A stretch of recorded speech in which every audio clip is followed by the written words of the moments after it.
اس کے بعد پھر مقام آتا ہے ماں باپ کے ادب کا. ماں باپ کا ادب کرو، یہ بھی بہت بڑی چیز ہے. جو ماں باپ کا دل دکھائے گا اللہ اس کی نمازیں بھی قبول نہیں کرے گا، اس کی دعائیں بھی قبول نہیں کرے گا. حدیث پاک ہے جس سے ماں باپ راضی اس سے اللہ راضی، جس سے ماں باپ ناراض اس سے اللہ ناراض. آئیے ماں باپ کا ادب کیا ہے تھوڑا اس کی ایک جھلک دے دوں پھر آگے بڑھوں.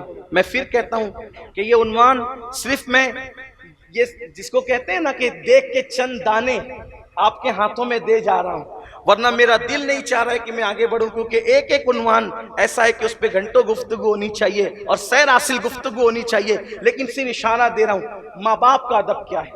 ماں باپ کا ادب یہ ہے کہ اگر وہ کسی اور گھر میں رہتے ہیں اور آپ کسی اور گھر میں رہتے ہیں تو جب جب ان سے ملاقات ہو تب تک ان کے احترام میں کھڑے ہوا جائے. اور اگر ایک ہی گھر میں رہتے ہوں ایک ہی مکان میں تو ایک ہی مکان میں رہیں گے تو بار بار آنے جانے پہ تو کھڑے ہونے میں مشقت ہوگی. تو کم سے کم پہلی مرتبہ جب ماں باپ کا سامنا ہو تو اس وقت ماں باپ کے احترام کے لیے اٹھ کے کھڑے ہونا چاہیے. ماں باپ کا ادب اسلام میں یہ ہے، ماں باپ کا ادب اسلام میں یہ ہے کہ جب ماں باپ سے گفتگو کرو تو پہلے ان سے اجازت طلب کرو. اگر وہ اجازت دے تو گفتگو کرو، اور اجازت دینے پر بھی ایسے گفتگو کرو جیسے ایک غلام اپنے آقا سے بات کرتا ہے، ایسے لب و لہجے میں گفتگو کرو. لیکن یہاں تو باپ کو بڈھا اور ماں کو بڈھی، یہ حال ہے جوانوں کا. آپ کہاں ہیں؟ دین سے کتنے؟ دین صرف داڑھی کا نام نہیں، دین صرف ٹوپی کا نام نہیں، دین صرف کرتے پیجامے کا نام نہیں، یہ دین ہے. یہ جو میں ادب کی کیوں الدین کلہ ادب، پورا کے پورا دین ادب ہے. تو یہ ادب ہے ماں باپ کا. اور اللہ اکبر، ماں باپ سے کیسے بات کرو؟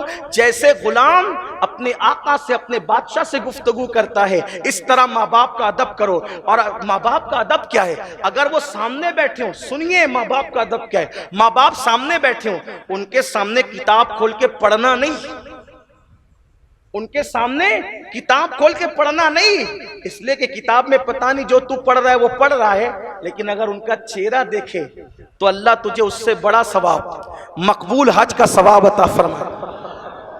اب ان کا چہرہ ہے تو کتاب کیوں؟ کتاب پڑھنا ہے تو کہیں اور بیٹھ کے پڑھ.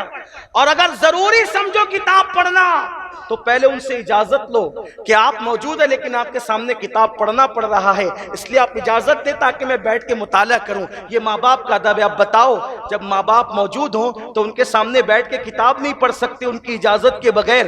تو ماں باپ موجود ہے اور ادھر گیم کھیلا جا رہا ہے، پیر لمبے کر کے. ماں باپ موجود ہے ادھر فلمیں دیکھی جا رہی، ماں باپ موجود ہے ادھر جو ہے وہ سیریل دیکھے جا رہے ہیں. کہاں ہے ماں باپ کا ادب؟ ایک بات عرض کرتا ہوں، ماں باپ کے ادب پر ایک پیاری بات یاد آئی. ادب کیا چیز ہے، ادب کیا چیز اور کہاں پہنچاتا ہے ماں باپ کا ادب. ایک بہت بڑا نام ہے تصوف کی دنیا میں، حضرت امام ابو القاسم القشیری الحوازنی رسالہ کشیریہ کے مصنف ہے. اور اتنے بڑے مصنف ہے کہ انہوں نے اپنے دور میں، امام قشیری نے اپنے دور میں کم و بیش 1000 کتابیں لکھی. کتنی کتابیں؟ 1000 کتابیں. اور آپ کو حیرت ہوگی کہ اکثر صوفیہ فرماتے ہیں کہ انہوں نے کسی مدرسے میں پڑھا ہی نہیں، کسی مدرسے میں پڑھنے نہیں گئے. اور کتابیں کتنی لکھی؟ 1000. اور وہ بھی کیسی کتاب؟ رسالہ کشیریہ جیسی کتاب. اور یہ رسالہ کشیریہ کیا ہے پتہ ہے؟ بابا فرید جیسے لوگ محبوب الہی کو اس کتاب کو پڑھاتے. اور رسالہ کشیریہ کے بارے میں بزرگوں نے لکھا، رسالہ کشیریہ بارگاہ رسالت میں مقبول ہے. اگر وہ کسی گھر میں رکھا ہو تو اس گھر میں آگ نہیں لگے گی، اگر وہ کسی گھر میں رکھ دیا جائے تو اس گھر میں چوری نہیں ہوگی. یہ رسالہ کشیریہ کی شان ہے، بارگاہ رسالت میں مقبول ہے. کہیں پڑھا نہیں کسی بڑے مدرسے میں. اتنے بڑے عالم کیسے بنے؟ اتنے بڑے امام کیسے بنے؟ اللہ اکبر. واقعہ یوں ہوا کہ امام قشیری ابو القاسم اپنی ماں کے پاس آتے ہیں، امی میرے دوست لوگ پڑھنے کے لیے جا رہے ہیں. جیسے آج ہمارے یہاں گلی گلی میں دارالعلوم ہے، محلے محلے میں مدرسے ہیں، تو ایسا نہیں تھا اس وقت. پڑھنا ہو تو کسی کو بغداد جانا، کسی کو بخارا جانا، کسی کو سمرقند جانا، یعنی دور دور سفر کرنا پڑتا تھا۔ غوث پاک گیلان چھوڑ کر کے بغداد تشریف لائے علم کے لیے، ایسے ہی حالات تھے۔ امام قشیری نے ماں سے کہا امی میرے دوست لوگ عالم بننے کے لیے جا رہے ہیں، کیا میں جاؤں امی؟ حضرت امام قشیری کی ماں نے کہا بیٹا ٹھیک ہے جاؤ۔ ادھر یہ چلے گئے، ان کی ماں بیوہ ہو چکی تھی۔ جب گئے راستے میں ان کو استنجا کی حاجت لگی، استنجا کے لیے گئے تو کپڑے پر گندگی اڑ گئی۔ جب کپڑے پہ گندگی اڑی تو امام ابو القاسم نے دوستوں سے کہا دوستوں ذرا ٹھہرنا، گھر اپنا قریب ہے اور کپڑے خراب ہو گئے، کپڑے ناپاک ہو گئے تو میں گھر جا کر کپڑے تبدیل کر کے آتا ہوں۔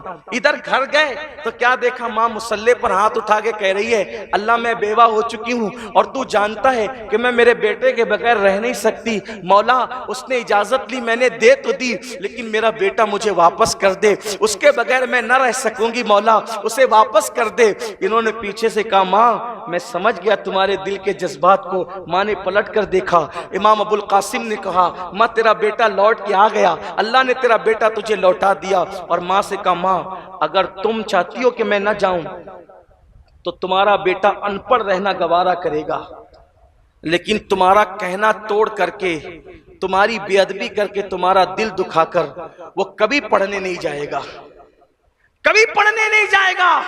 ماں نے کہا بیٹا تو کبھی ان پڑھ نہیں رہے گا، میری دعا ہے کہ اللہ تجھے عالم بنائے گا۔ اور پھر امام ابو القاسم القشیری کو اللہ نے حضرت خضر علیہ السلام کو بھیج کر عالم بنایا۔ تو آپ نے 1000 جو کتابیں لکھی تھی وہ کتاب آپ نے لکھی، چند کتابیں اپنے پاس رکھی اور ساری کتابیں اپنے مرید کو دیا، اور مرید کو دے کے فرمایا لے جا اسے دریا میں ڈال دے۔ ساری کتابیں کہاں ڈال دے؟ دریا میں۔ مرید اتنی کتابیں دیکھی، اس کو علم کی اہمیت تھی، علم کی قدر تھی، اس نے کہا اتنی کتابیں دریا میں ڈال دیں گے تو علم کہاں چلا جائے گا، علم کا نقصان ہوگا۔ وہ اپنے گھر میں چھپا کے آ گیا۔ فرمایا کتابیں کیا کی؟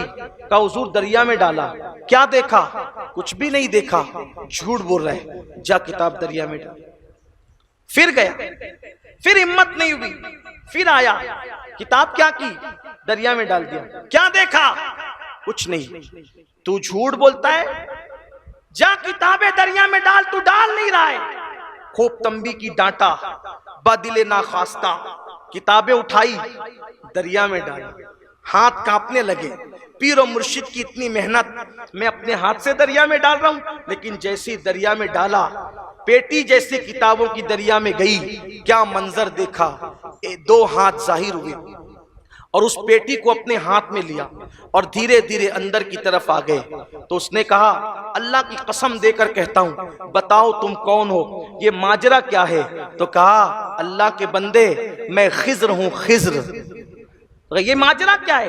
کہ یہ جو ابو القاسم قشیری کی کتابیں ہیں نا، کتابیں یہ میرے سپرد ہو رہی ہے، اور جب قریب قیامت علماء نہیں رہیں گے اور علماء کی محنتیں اس وقت ختم کی جا چکی ہوگی تو اس وقت امام مہدی کا ظہور ہوگا۔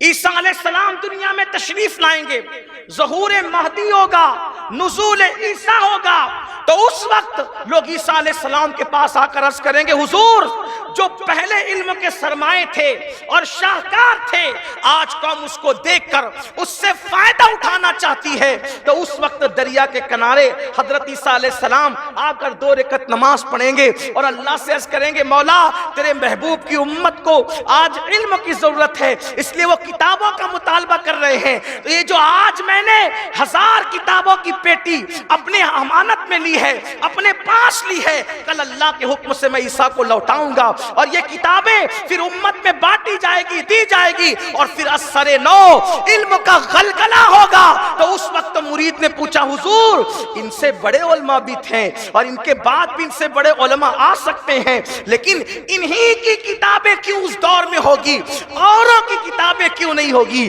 تو کہا بیٹا اس نے اپنی ماں کا ایسا ادب کیا ہے کہ اللہ کو اس کی ادا اتنی پسند آئی ہے کہ اللہ اس کی علمی خدمت کو قیامت تک محفوظ رکھے گا۔